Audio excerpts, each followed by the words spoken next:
So today's test of Kislev, there's a lot of yardside today, but there's two very interesting yardsides. This first yardsight is the yardsight of Rabbeinu HaKadosh, Rebbe. Rebbe lived right after the second Beis Hamikdash, and he was the one who put the Mishnayos together. Because he felt that if we don't, he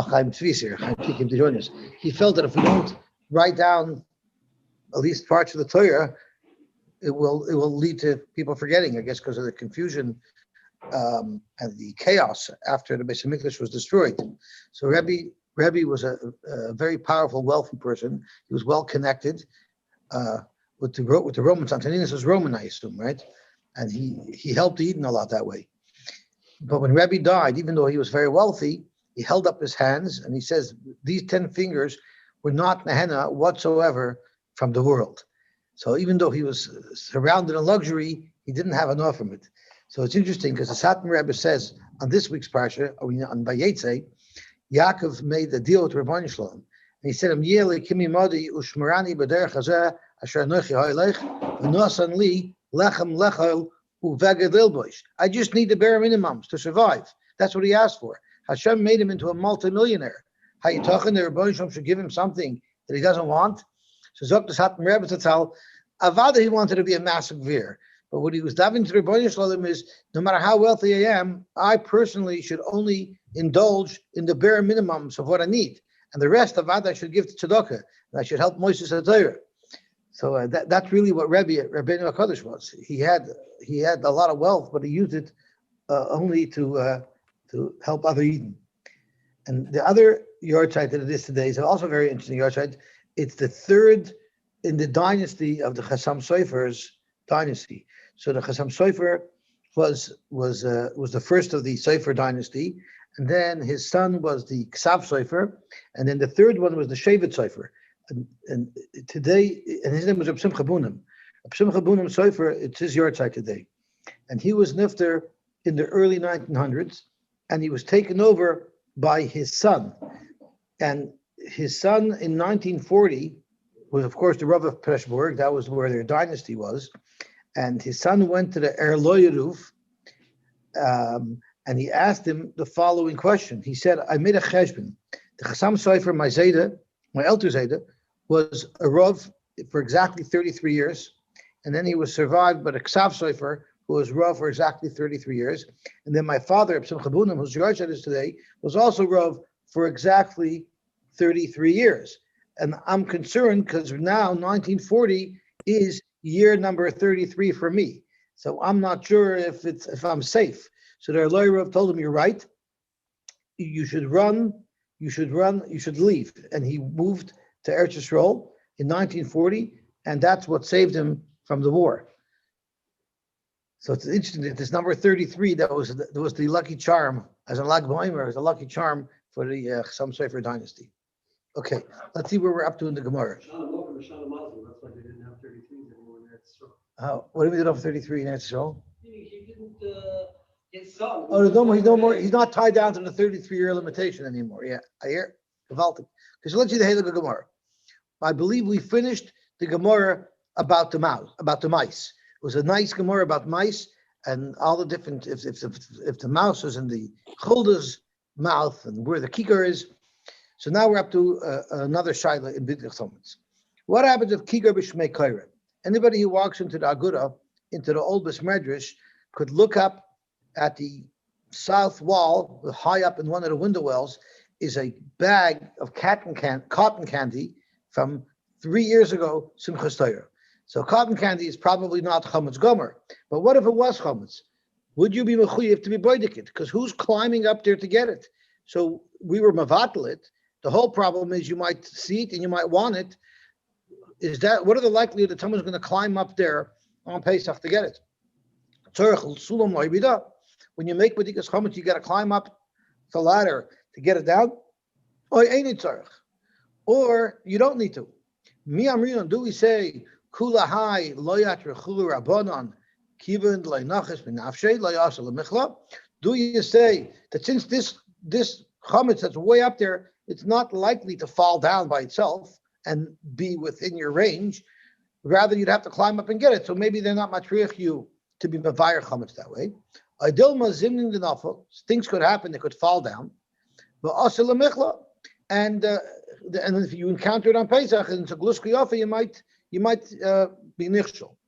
Vim tim tzalaymar zimnin the nafal.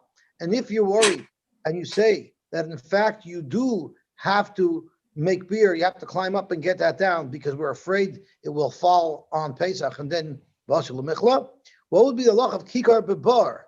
What if the kikar was not high up where it could fall down, but it was in the bar? Do you need tzarich sulam la'loisa or ein tzarich? Do you have to go down to the bottom of the bar to get it? Hachavadai the loyavited this halkamin. It surely will not float up by itself, so it can't by mistake fall up. Oidilma zimnin the nachis lemeva tzarchi. You might, for some reason, have some need to climb down into the bottom of that bar on Pesach, and you'll encounter this gluski and you might eat it. So therefore, you do need to be boidik. You do need to destroy it. Imtim shalaymar zimnin de nachas letzarche va'asel lemichla. And if you're worried that you might go down and eat it, and there's a shaila if this is an imtim shalaymar or not, or if the next shaila is an independent shaila, kikar b'finachash. What if in your house there's a snake and the snake has a kikar in its mouth? Tzarech chaver lahichi. Do you have to hire a professional snake charmer to get that piece of chametz away so that it shouldn't by mistake get left in your home? Or ain't tzarech, or you don't have to. What's that, Shaila? Bigufei atruchu rabbanon. Yeah, the rabbanon said that you got to climb up high to get chametz that's high up. The chachamim might have said you have to climb down to the bottom of a bar, but that's for you to be Isaac in bedika. But b'mamoinai, to go through to incur an expense, maybe lo yatruchu rabbanon. Maybe the rabbanon won't make you have to hire an expensive professional to get the kikar out of the snake's mouth. Or maybe it doesn't make a difference, and you have to get rid of that chametz. Zokt Gemara teku.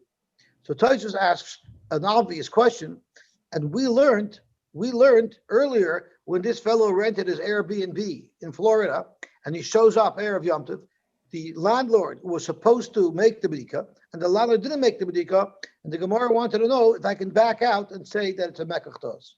So the Gemara says there, Abaye says there, even if I would have to hire somebody, and it was common to hire somebody, and there was a bedika service that I would have to pay $500 for the service to come in and do the bedika,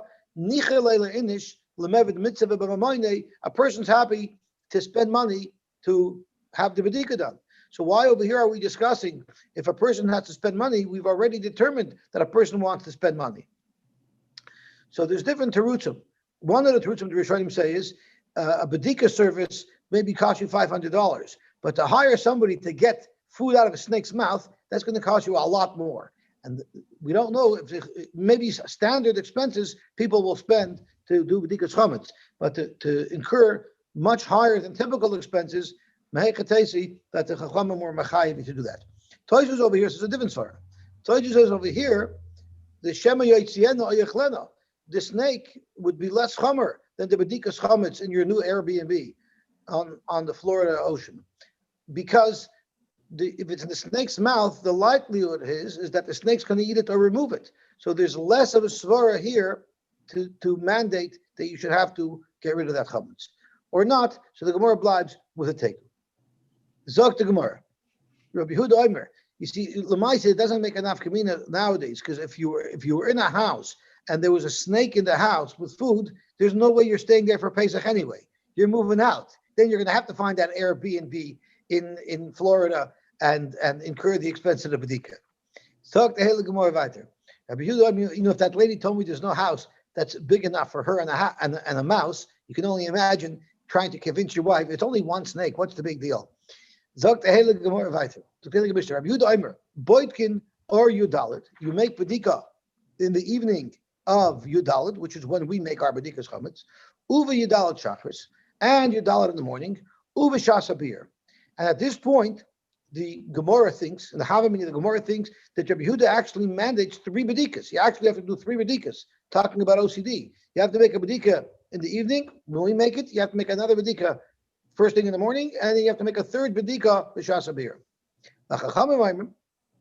Loy Bodak or Yudalit, if you were not Bodik or Yudalit, so now you don't have to make 3 bedikas, you have to make 1 bedika. But if you didn't boidik. If you couldn't be boidik or yudalad, then plan B is yivdak b'yudalad. Loy bodak b'yudalad. If you weren't boidik b'yudalad, yivdak b'seich hamoyed. Then you could make a bedika b'seich hamoyed. Rashi teaches this b'seich hamoyed not the way we think, the middle of Yom Tov. Rashi says all this is only relevant still before Yom Tov, and Rashi teaches b'seich hamoyed means b'shashishis shehu moyed habir. So Rashi learns if you weren't boidik yudalad in the morning, then be boidik by shas bir, and loy bodak b'seich hamoyed, and if you weren't boidik at the shas bir, yivdak la'achar hamoyed, and Rashi learns that means mishei shayis u'lamayla chetechshach. So Rashi learns that the bedika is not going to occur after Yom Tov starts. This whole discussion is this being boidik closer to Yom Tov, even after this mandir. Tosfos doesn't like Rashi's pshat because then the before Yom Tov and after Yom Tov takes on a different meaning than it did with Rabbi Yehuda.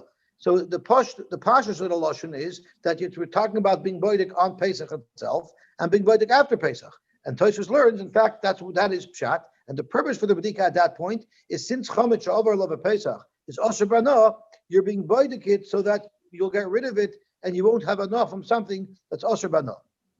Now, this last clause is something that I'm sorry? Well, we're assuming if there was no bittul. If there was no bittul, there's all going to be based on if there's no bittul. And Rashi learns that if there was bittul, therefore it's only negay before. So that gets into the details of the machlokes between Rashi and Tosfos. So you hit it on the nail. You hit the nail on the head, that is. Umash Meshayir, this is a clause that the Gemara already explained in different ways. Yanichenu betzina, you should make sure to lock it up. Kidei shelo yehei tzarich bedika acharav, so you shouldn't need a bedika. And we had two pshatim yesterday. One was from Rava who said, Yanichenu betzina, because if a chulda actually comes, we know you don't have to worry a chulda is going to come, but Yanichenu betzina, because if a chulda does come and take something, you're going to be forced to be boidik again, so therefore protect it from a chulda. And I think it was Rav Ami's pshat who said lock it up because if you find one piece that goes missing, if one of the 10 pieces go missing, then you're going to again have to make a bedika all over again, because that's a sign that you lost some chametz. So to Hela Gemara, my time in the Rabbi Yehuda. What is this for Rabbi Yehuda? And of course, at this point, the Gemara thinks that what Rabbi Yehuda is saying is that we actually require 3 bedikas. So where do you have a makar that you need 3 bedikas? Zok to Gemara, Rab Chisda, Rabbi Barafuna, the Amrit Havayu. They both said, Keneged Shalosh Hashbosoi Shabbatayr. There's 3 times in the Torah that the Torah mentions this concept of Bir Chametz. The first place is Lo Yirah L'Chachamet V'Lo Yirah L'Chasar. So that's why you need to make 1 bedika. Then it says Shivas Yamim Sa'ar Lo Yimotzi B'Vatechem. That's another expression of Isra Chametz. You have to make a bedika. And in the third time it says it is Ach B'Yom Harishayin Tashbisu Sa'ar Mi'Vatechem. So Rashi actually points out it's 3 nuschos referring to beer. Shalosh l'shoinish shel hashbasa, or there's re'iyah, mitzia, and hashbasa, and all 3 of them represent a bedika. Frag the Gemara, how could you argue and say that Rabbi Yehuda actually mandates 3 bedikas? I'm going to prove to you that that's not what he holds. Mazav Rabbi Yosef, and he quotes a brisa. Rabbi Yehuda Aimer, Kol shaloi bodak b'shloisha prakam alolu. If you weren't boidik in any of these 3 times, shuv eine boidik, you cannot be boidik anymore.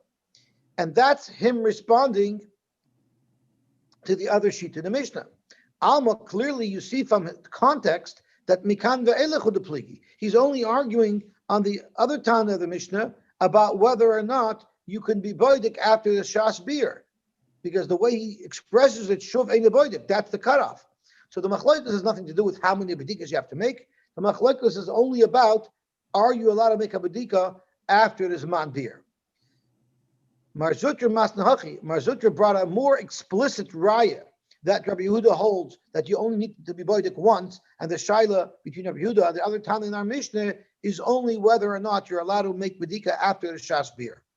Melsa Rabbi Yosef, Rabbi Yehuda Omer, Kol Shaloi Bodak Be'echad Mishloisha Prakam Alalu. If you didn't make a bedika in one of these 3 times, Shuveine boidik. So that's very, very clear that, of course, you don't have to make 3 bedikas. You only have to make 1 bedika, and the only way in which he's arguing with the Tanakama or with the second Tana in our Mishnah is Alma b'shuv eine boidik hu depligi. The whole machlokes here is if you could make a bedika after this man beer. What do you mean by b'diavad? You need three. You don't do one, then you don't. But that's not what Rabbi Yehuda said. Rabbi Yehuda never said you have to make 3 b'dikas. He just said He said, Boykin or Yudalit, it could be Yudalit chakras, it could be Shasavir. that's the lashon in our Mishnah. But in the Brisa, his lashon is different. No. In the Brisa, all Rabbi Yehuda said was Kol Shalei Badak be'echad me'elo, be'echad mishlosh pacham lo. He didn't list them all 3. That wasn't an addition. That was a separate price. Correct. So you see from the way Rabbi Yehuda is expressed in a separate Brisa that it's not about the 3 b'dikas. It's about whether or not you could be boidik after this mandir. So Zok the Gemara, based on that, the machlokes has to be a whole different trial. Rabbi Yehuda nami im loy badak amar. Clearly, Rabbi Yehuda is only using this as a contingency plan. And this is the entire machlokes. Mar savar mekame isura in until it becomes aser bana, you should make b'dikas. But basar isura, once it's already aser loy, you're better off not looking for chametz. You know why? Gzeira dilma aser l'meichel minei. You might make a b'dika and find a geschmack donut. You say, this looks good. I'm going to eat it now. The whole reason why you're boidik is because we're afraid you're going to find something on Yom Tov. We're surely not going to tell you to go look for something because then you might end up eating it. For Abba Savri, loy gazrina. So the Pnei Yeshua asks a pasha takash over here. If it's all about contingency, if you weren't boidik or larba boidik the next morning, what do you mean? If you weren't boidik and you chapped in boidik right away, let's say it's 2:00 in the morning and you realize that you didn't make bodika, why wait till the morning? Be boidik right now where you are. Why are we saying that there's 3 times to be boidik? The moment you remember you weren't boidik, stop whatever you're doing and be boidik right then and there. That's a Pnei Yeshua's kasher. So the teretz is very simple, like the Pnei Yeshua. Did you ever hear of a school making a fundraiser, like a parlor meeting? Of course. There's always fundraisers and GoFundMe. I don't understand. You can give money to the yeshiva anytime you want. If you offer any yeshiva or any moisid money any time of the year, you think they're going to deny it? Of course they'll take it. So why do you make fundraisers? The teretz is because it's a time that regenerates interest in giving. It's a drive. So that's exactly what this is all about. Avada, whenever you remember, you should make a b'dika right away. But we create these times to create a movement that the olam should remember. When these times come, it'll trigger in them a reminder that they have to make a b'dika. But avada, whenever you remember that you didn't make a b'dika, you should make a b'dika right away. Zok the Gemara. Zok the Gemara. Chaim, he's looking at me funny. You don't like that shot. No. I'm wondering if it's similar to the very first Mishnah in Brochus, where the Chachamim say mitzvos and kol halayla to daven maariv, right? But we're supposed to daven before chatzos. Like that's the whole idea. There is a mitzvah all the time, but daven before chatzos so that you don't forget about it. Right. So they create sort of demarcation points that will get the people to do it. Yeah. So now we have over here a machlokes between Rabbi Yehuda and the other Tana in our Mishnah. I think the Gemara is going to assume it's Rav Meir. We have a machlokes whether or not you have to be concerned that if someone's going to be boidik chametz, if someone's going to be boidik chametz and find chametz, will he eat it or not? Rabbi Yehuda is concerned that he'll eat it, and therefore you should not be boidik anymore after the Shas Avir. And Rav Meir holds, no, be boidik whenever. Frak the Gemara, Umi Gazer, Rabbi Yehuda, Dilma Asi, Lameichel Mina. Does Rabbi Yehuda have a concern that if you're going to find something, you might end up eating it? I'm going to prove to you otherwise. Because we know that Chodosh Asher Min HaTorah, you're not allowed to eat any produce from the winter crop until they bring the Karbanaimer. The Karbanaimer is brought on the second day of Yom Tov, of Pesach in the morning, or for the Bnei Eretz Yisrael, which is really where the carbon is brought, it's brought on the first day Chalamoid in the morning. Up until that carbon is brought, one may not eat any produce from the winter wheat. But the question is, are you allowed to work with it? Because you might eat it if you're working with it. And that's how this shaila is relevant to Rabbi Yehuda. But now we learned, Mishakar v'omer. So the first day Chalamoid in Eretz Yisrael, they brought the carbon omer, and suddenly this is the anticipation of being Karab the omer is similar to the release of the new Apple iPhone. There's people waiting nights before online at the iStore to get the new product. So B'Shakar V'Omer, much of the first day of Yom Tov, you have lines of throngs of people waiting at the shuk to be able to buy the new release of the new apple. Literally, never mind the apple iPhone, the new apple from the new crop.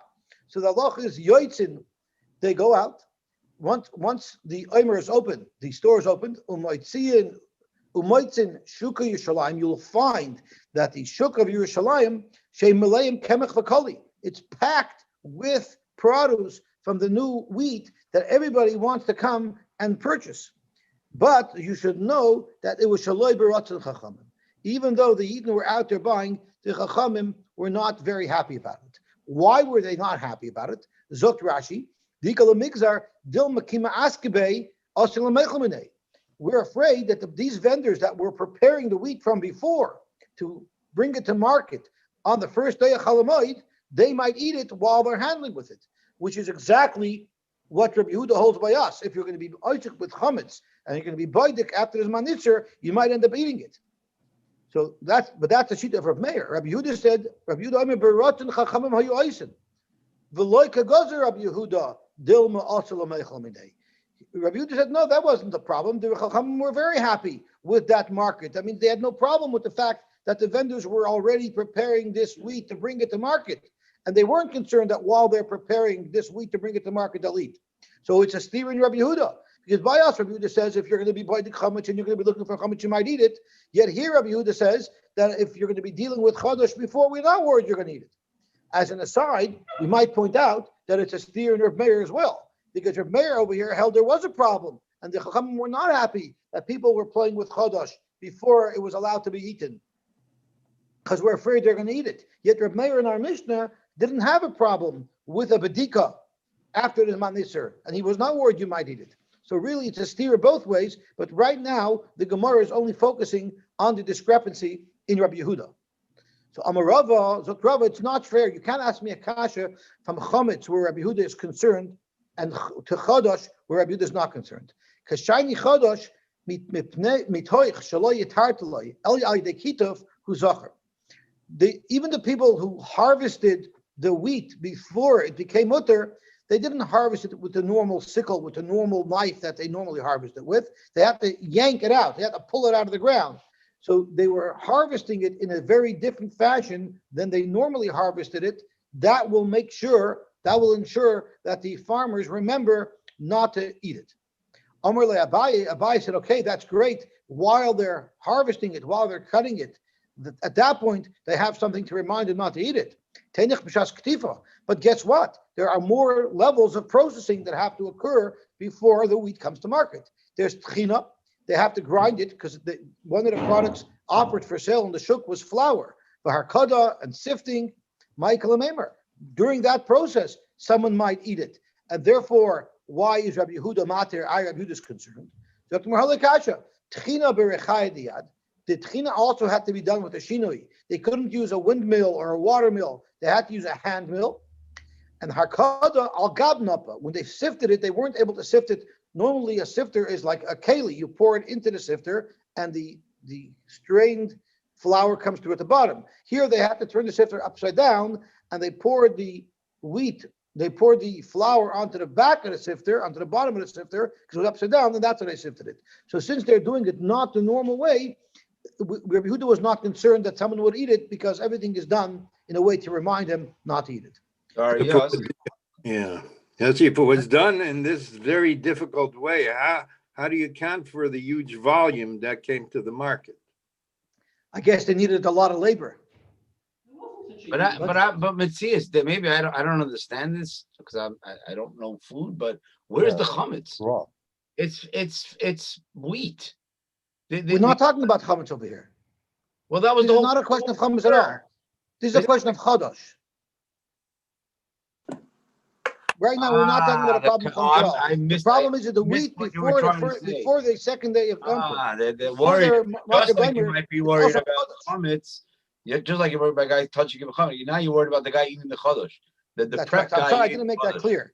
Yeah, here Rabbi Yehuda's, why isn't Rabbi Yehuda worried that if I'm handling with chodesh, I might eat the chodesh? Just like you're concerned that if I'm being boidik chametz, I might eat the chametz. So why aren't you concerned with the problem of chodesh? But it's not a question of chametz here. So that there wasn't such a big volume, and that's another reason why there was such big lines. Chaim Tzvi says there wasn't such a big volume. And Hanami, did you hear what Chaim Tzvi said? Yeah, And yeah, that's- yeah. I oh, heard. so the mic is good. You can hear It perfectly. what? No, the Gemara doesn't say about a big line. It says about a huge volume. That's right. It doesn't say there. Yeah, it says how you might b'shuk, but it doesn't say there's a lot of people. What is it? What's the lashon? What's the lashon pasuk of the Gemara? It says shukar shum shemaleim kemach. It's not malaim of people. It was malaim of kemach. So it's talking about inventory there. But he can hear you perfectly. Thanks to Akiva, that this microphone is unbelievable. It's like everyone's all together. Okay, Zok the Hele Gemara Vayter. So what are you going to do with the preparation? So the preparation, you have also a way of doing Shalok Derech. El Hadat Nan. Now it's interesting to note that the pasuk says that you're not allowed to cut any of the wheat before you cut for the carbonimer. But we learn from Psukim. We learn from Psukim that where you're cutting the type of wheat that you would cut that would be appropriate to be brought as a carbon for the carbonimer, that wheat you're not allowed to cut any of it before you cut for the carbonimer. But what about wheat that would not normally be brought as a carbon, lower grade wheat? The lower grade wheat, we allowed you to cut even before you cut the wheat that you're cutting for the omer. So it says, you're allowed to cut wheat that grow in irrigated fields. I guess the quality of that wheat isn't as high as naturally irrigated fields, or wheat that grow in valleys. Again, those are wheat that are of a lesser grade, and ideally, we're not going to bring the carbonimer from that wheat, and therefore you're allowed to cut that wheat even before, you're not allowed to eat it, of course, but you're allowed to cut it at least before the carbonimer was brought. But right away it says this wheat you're cutting with a lashon of katsira. That means you're not just pulling it out of the ground like the other type of wheat we were talking about. We're actually saying that they would cut it normally. V'ukim to Rabbi Yehuda, and we still down over there that this is Rabbi Yehuda talking, meaning Rabbi Yehuda allows you to cut the wheat in a normal fashion. Michael Maimer, how are you going to explain this? If Rabbi Yehuda is normally concerned by chametz, that if you're playing with chametz, you might eat it. Over here, you're cutting chadash in a normal fashion, and Rabbi Yehuda doesn't seem to be concerned that one might eat it. El Amar Abaye, I'll tell you why Rabbi Yehuda is not concerned at all by chadash. Somebody might eat it because chadash badal minei. Everybody stays away from chadash, and therefore we're never worried that if you're playing with chadash, you might end up eating it.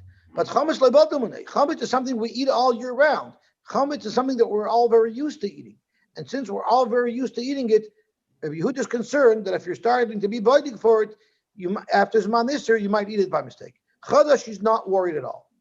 So Amar Rava, very good. The Rabbi Yehuda I say, I don't understand. Chadash is the same, it's wheat or flour, whatever it is. You do eat it all year. It has something on it that's you don't see. I have to Not any agree. different.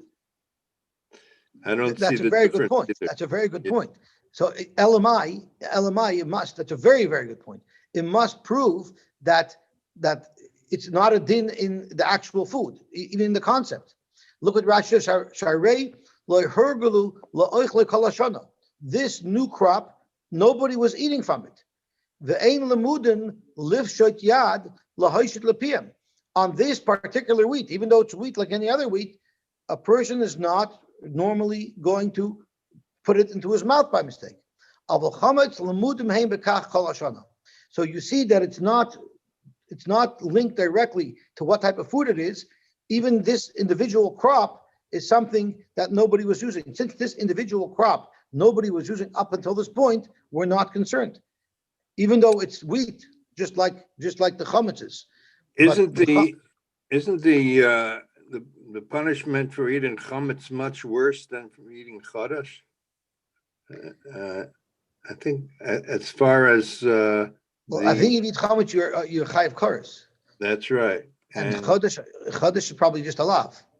So you're suggesting that it's less of a chaymer. So if anything, that's a reason why I would be people would less be more removed from it. makbid for chametz than they would be for chadash. I hear. But what the svar that the Gemara is saying is that since this new crop, no one's going near it, it's something that Rabbi Yehuda wasn't worried about. So I hear the kasha. It's wheat like any other wheat, but for some reason, since it's the new wheat and it's, I guess it's identifiable, a person will stay away from it. And the Rabbi Yehuda felt that there wasn't such a reason to be geyser. So let's see what the Heilige Gemara says. So the Rabbi Yehuda kasha. You had this big kasha in Rabbi Yehuda that Rabbi Yehuda is makbid by chametz. People will eat chametz if they find it, and you had to fend for why chodesh is different. But the Rabbanan like kasha. Why don't you have a problem on the Rabbanan as well? In our mission, the Rabbanan said we're not concerned that if you're buying chametz that you're going to eat it by mistake. Yet by chodesh, the Rabbanan said that there's a problem, and you're not allowed to be dealing with the chametz. Zok Gemara, Rabbi Yehuda like kasha kedushanina. Rabbi Yehuda is not like we answered, even though we're having a little bit of difficulty understanding why chodesh is more distinct than chametz, like Moti asked. But the Rabbanan nami like kasha. You can't ask me a kasha from the Rabbanan, not the Rabbanan, because by chametz I'm not concerned. By chametz specifically, I'm not concerned that if you find chametz you're going to eat it, and I'll tell you why. Because who atzmoi mechazer alav l'sarfai? What's he making bedika for? He's making bedika because he's intent on going to destroy the chametz. Meichel kachal minei. There you're concerned. I understand normally if someone's handling in chadash, he might eat it by mistake. But here, by the bedika, I'm never worried because I'm going out. I'm set out to burn this chametz. I'm for sure not going to eat it. I'm on a mission. I'm not just casually dealing with it. I'm dealing with it for the specific purpose of destroying it. There, Zok Reb Meir, I'm not geyser. I'm not geyser. And as a matter of fact, they bring this Gemara as a raya halacha l'maisa to a shayla. The halacha is if someone's wife is a nida, you're not allowed to hand something to her directly, right? You're not allowed to hand something directly to your wife if she's a nida. So the shayla was lo yaleinu rachman l'tzlan. Someone was divorcing his wife, and he has to hand the get directly to her, and she's a nida. So the shayla is, are you allowed to hand her the get? So the psak halacha was from this Gemara. You're out to divorce her. You're allowed to hand her the get directly. It's not a problem that you'll be nifshal. It's mamish from this Gemara. Machzer lov l'sarfai mechel kalchem minei. Zok the Gemara weiter. Problem I understand is that I have is that the original bedika you could eat. Yeah, because you're being boidik before this mana iser. Right. So you could eat. So let's say people start eating. You find a kilo. Let's eat it. So Right. So there you're also in the mode to be bited l'sayir, but you could eat it. I understand, So people but will you're get allowed in to. the habit of eating. Yeah, but I guess if you're also making the b'dika lacher bir chametz, you're going to be aware. So there you're aware, but you know you're allowed to eat it now. There I'm aware, and I'm not allowed to eat it. Zok the Gemara. Rabbi Ashi Omar. Rabbi Ashi says to Rabbi Yehuda, Rabbi Yehuda like kasha. Rabbi Ashi wanted to offer up another reason to for Rabbi Yehuda. So what was the original kasha? Rabbi Yehuda, our Mishnah says, don't be b'dika lachas mambir, you might eat it. Yet when it came to chodosh, he said, no problem, you can process the chodosh, even though you're not allowed to eat it while you're processing it. So what's the teretz? Kemach v'kolitnan. What are we allowing? It says in the Baraisa that the shuk was filled with kemach v'koli. Kemach and koli are raw materials. You can't eat flour. Flour has to be processed into bread. So there's no chashash you might eat it because you can't eat it. And koli as well. I always thought koli you can chew on, but I guess the Gemara at this point holds that koli is something you can't eat.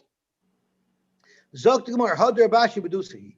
This teretz of Rav Ashi is not true. It's not a correct teretz. And there are those who learn that it wasn't Rav Ashi himself who said it. Talmidim said it over in his name, and they might have misquoted him or misunderstood him. Why is it not a good teretz? Because I understand once it's already at the stage of process, or it's already flour, it's already koli, there might not be a chashash you would eat it. But meikara at koli ma'ikalamemer. How in the world did you process this tvua from the moment you cut it until now? How did you do that? Why wasn't there exer during that period of time that the person working on it would eat it by mistake? And if you want to revert back to what Rava said, that you cut it differently, you still have a problem. The question we asked earlier, how do you understand the barashes that say that they're allowed to cut this type of wheat normally? So because of that, we have to discount the teretz that was quoted in the name of Rabashi, El Rabashi Bedusi. Frank the Gemara. Let's go back to what we said in Rabbi Yehuda. Rabbi Yehuda said that chametz, which is something that people are used to eating all year, we're afraid to let you make a bedika because you might end up eating it. Are you telling me Rabbi Yehuda holds by things that you normally don't stay away from? Rabbi Yehuda would be concerned? I'll bring your eye otherwise. Now the halacha is, if you have a ner, a big oil lamp, so there's oil in a receptacle that's burning, you're not allowed to add oil to it, nor are you allowed to remove oil from it. Removing oil from it is like kibui, it's like you're putting out a fire. Adding oil is like you're making a fire. So what happens if I have a lamp that only lasts 6 hours, but I need it to last 12 hours, but I can't put more oil into this cup if the cup isn't big enough? So someone came up with an unbelievable idea.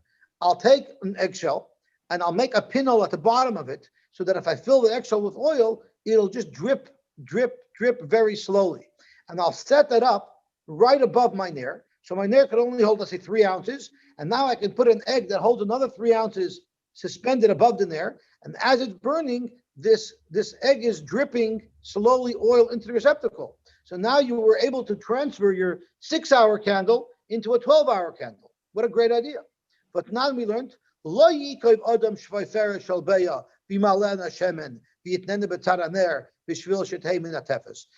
make this patent, don't make this invention where you create a little receptacle that will slowly replenish the oil in your ner. Even if it's made out of cheres.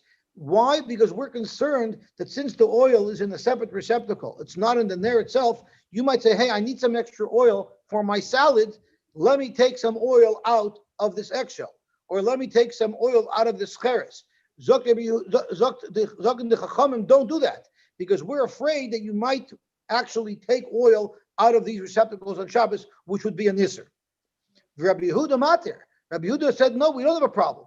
So Frank the Gemara here, Rabbi Yehuda is so worried that since you're used to eating chametz all year, when you make a bedika and you find chametz, you might eat the chametz. Yet by the ner, where people use oil all year, and he's not concerned that you might go and take oil out of this receptacle. Why not?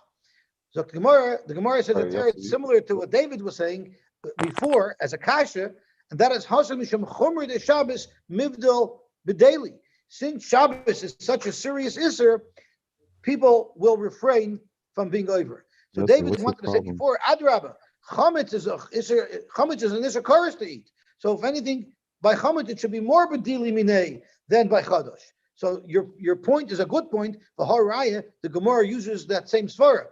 So it's interesting to note where the Gemara applies which svaras and why. But the difficulty it needs to be pointed out. So shkoyach. Frag the Gemara for Rami de Shabbos HaShabbos. We can ask a stira in Shabbos itself. We just learned Rabbi Yehuda is saying that by Shabbos a person will be careful, and therefore we don't need to prohibit him from making this oil contraption. But you find sometimes where Rabbi Yehuda is machmer. The Tanya we learned chevel delisha nifsak. What happens if you have a pail that you normally lower down into a well to get water out of, and your rope tore? So lo yehei kaishroi ela einba. You're not allowed to tie the two ends together. Rather, you only make a bow. That's what the Tanakama holds. Rabbi Yehuda is concerned, and he says no. Rabbi Yehuda holds, I don't let you make a bow. You know why I don't make a bow? Because I'm going sure you might make a kshira. Even though it's Shabbos, and Rabbi Yehuda holds normally Shabbos, people aren't going to mistake and do things that are usher. Here, Rabbi Yehuda seems to be concerned that you're not allowed to fix that rope by tying it. Rather, and those are types of ropes that don't really tie well. A and B is they're used for other things. So even if you tie it on, it won't be a kesher shokayama. You're surely going to remove it right after Shabbos because you need that rope for its other purpose. It's a belt or whatever it's being used for. So you see, Rabbi Yehuda does have a concern, even by Shabbos, that you shouldn't do an aniva because you might confuse it with a kshira. Zok to Gemara. Kasha de Rabbi Yehuda. This is a steer in Rabbi Yehuda because here Rabbi Yehuda says, I am worried, and by the oil he said, I'm not worried. And Kasha de Rabbanan de Rabbanan. It's shver de Rabbanan de Rabbanan as well, because by the oil the Rabbanan said we are worried, and over here the Rabbanan allow you to make an aniva. So it's a steer in both of the Bayer Plukta over here. Zok to Gemara de Rabbanan like Kasha. It's not shver de Rabbanan de Rabbanan. Shemen b'shemen michlef. I'm concerned that if there's oil in the receptacle, you're going to use it because oil is something that we use a lot. But aniva b'kshir lo michlef. There's a distinct enough of a difference between making a bow and making a knot that the Rabbanan aren't concerned that someone will make a knot if he's allowed to make a bow. But the Rabbi Yehuda like Acha, and it's not steer Rabbi Yehuda, because you could say, Tami Rabbi Yehuda, lav mishum de gozer aniva tu kshira. Really, Rabbi Yehuda is never gozer, because he holds Shabbos is distinct. They don't have to worry about Shabbos. So why is the aniva aser? El mishum de kasaver aniva gufa kshirahi. Like we learned in Shabbos, that Rabbi Yehuda holds that aniva is aser for its own purpose, because aniva is considered an isser deraisa. So it's not because he's gozer that aniva will be confused with the kshira. Because by Shabbos, Rabbi Yehuda doesn't worry about that. The Shabbos is chomer, we won't get mixed up. But aniva gufa is an isser, and that's why he disallows it. For Rami the Rabban, not the Rabban. Let's ask another stira in the Rabbanon. Titnan, koishun deliba piskaya. So the Rabban just said that you're allowed to make an aniva if the rope that holds your pail up, if that rope tears, you're allowed to make an aniva. But we have another brayso that says koishun deliba piskaya. You're allowed to tie a deli with a piskaya. Again, is a type of it's a type of rope that it won't be a kesher shel kayama. Avaloy bechevel, you're not allowed to use a rope. Rabbi Yehuda matir chevel. Rabbi Yehuda allows a rope, or Rabbi Yehuda matir. Period. Chevel demai. What type of rope are we talking about that Rabbi Yehuda allows? Ilay mechevel de alma. If it's a regular rope, Rabbi Yehuda matir kesher shel kayama. It's impossible to say that Rabbi Yehuda would be matir to tie a kesher shel kayama on the standard rope. That's impossible. It's an issue deraisa. Kesher shel kayamahu. The vadei asher liv tulei. Because you're for sure, if it's a standard rope, you're for sure going to leave it as the replacement rope for the deli. So that's an issue deraisa. Alapshita, the only type of rope that Rabbi Yehuda could have stated was mutter to tie on to your pail would be the gerdi. The rope, I think this is a rope of a weaver, but it's a rope that you're for sure not going to leave in place. It's a weaver's rope. Yeah, so it's something that you for sure will not leave there on the bucket. He's for sure going to take it off. So it's surely not a kesher shel kayama. So why did the Rabbanan say that you shouldn't use this rope? It's not a kesher shel kayama, but for gozu Rabbanan chevel the gerdi atu chevel the oma. It must be that the Rabbanan say even though be'etim this rope you're allowed to use because you won't leave it there, but we're afraid if we let you use a rope of a gerdi, you're also going to use a regular rope. So you see that the Rabbanan are concerned about a mix-up in ropes when it comes to tying buckets. So how could they allow an aniva? How could they allow a bow? You might mix it up with a kshira. Zok Gemara in chevel bechevel michlef. We're afraid if you use one type of rope, you might use another type of rope, and that they feel is a need to be geyser. But aniva b'kshira lo michlefa, like we said earlier, they're not concerned. Aniva and kshira are so different one from the other. People will not mix up the two. Frek the Gemara. You said a svara in Rabbi Yehuda that something that people stay away from, for instance, like chodosh, something that people stay away from, it's an isur chomer. Rabbi Yehuda is not concerned that people will get mixed up. Is that really what Rabbi Yehuda holds? For Tanya, we learned bechor she'achsodam, a bechor, which is a bechor of an animal. So this kohen has the bechor, and he wants to, once it has a mum, he'll be able to shecht it, and it had an overdose of dam. In those days, they felt sometimes if it had too much dam, if an animal had too much dam, it would die, even by people as well. So they would quickly do bloodletting. That was their remedy for this disease that they had in those days. So the law is, afilu humeis, even if this bechor is going to die, if you don't make a kazas dam, ein makizan loy dam, you're not allowed to make a kazas dam. Divrei Rabbi Yehuda. The problem with the kazas dam is many places if you cut so that blood should be let out, it would create a mum. It's usher to put a mum into a carbon. A bechor is kachim. You're not allowed to make a mum in kachim. Now it is possible to find a place in the animal where you could puncture it, let blood out, where it won't make a mum. But Rabbi Yehuda is so concerned that you might make a mum that he says you're not allowed to let blood anywhere out of this animal, even if the animal might die because of it. So clearly, and we're talking about karbanis. Everybody agrees that kachim people stay away from. Yet Rabbi Yehuda still saw the need to be geyser. So how could you tell me that by chodosh people will stay away from the isser and therefore I don't have to worry about people dealing with chodosh before this man? You see by the carbon he was very makbid, and by a carbon surely someone's not going to do something that's usher. The Chachamim are Yakis, the Chumol Dralaru, Uvilvat Shalo Yitilu Boimum, Shalo Yatil Boimum. You should be careful. So how come Rabbi Yehuda answers over here? So the Gemara Hasam Mishum Sha'adam Bol Al Mamoinoi. Here, this kohen has an animal that he wants to be able to eat. If it dies, it's all garbage. So he's panicking to save his animal. Therefore, if we'll allow him to bloodlet where there's no mum, out of panic, he might end up doing it even b'makom shloishim b'mum. We had by a fire, a person's only allowed to put on one beggar at a time, because if he takes too much, he'll panic, he'll get too into it, and then he might put the fire out. So you have that concept, but you don't want to let him do anything, because then we're afraid he's going to end up making a mum, which will be a real issue. For Rabbanon, how come the Rabbanon don't have that concern? Because they hold punkaket kosher. The loy sharis like halal. If you totally don't allow him to do anything, then then for sure he's going to be over an issue. Frek the Gemara. Do you have such a svara according to Rabbi Yehuda that when there's a fear that someone's going to want to salvage his money, he'll be over an issue? But not Rabbi Yehuda Omer. Behemoths get dirty. They'll have clumps of mud all over their hide, and it causes them discomfort. So you would comb out the hair and pull out the clumps of mud. Mekadrin is combing with a very fine comb. And as you comb, you might puncture the animal and cause it to bleed. That's why you're not allowed to comb with a fine comb. With a very thick, blunt comb, you would be allowed to comb the animal. Vitanya, we learned in the Brisa. Ezeu kider, ezeu kirtzef. Kider is ketanam. Kider is sharp teeth on the comb. V'oisin chabura, and they could cause a chabura. Kirtzef is gedolim. They oisin chabura. So how could you say that Rabbi Yehuda holds adam bal al mamoinoi? If a person was bal al mamoinoi, how would Rabbi Yehuda allow someone to use even a thick comb, a coarse comb? Why aren't we worried that since he's panicking, he might also use a fine comb? Zok the Gemara, it's not a comparison. By the case of bloodletting of the Bechor, there, if he doesn't bloodlet, the animal's going to die. So there, Adam Amrin and Adam Bal Halmamoinoi, therefore we don't let him do anything because we're afraid he's going to do Isser because he wants to stop his animal from dying.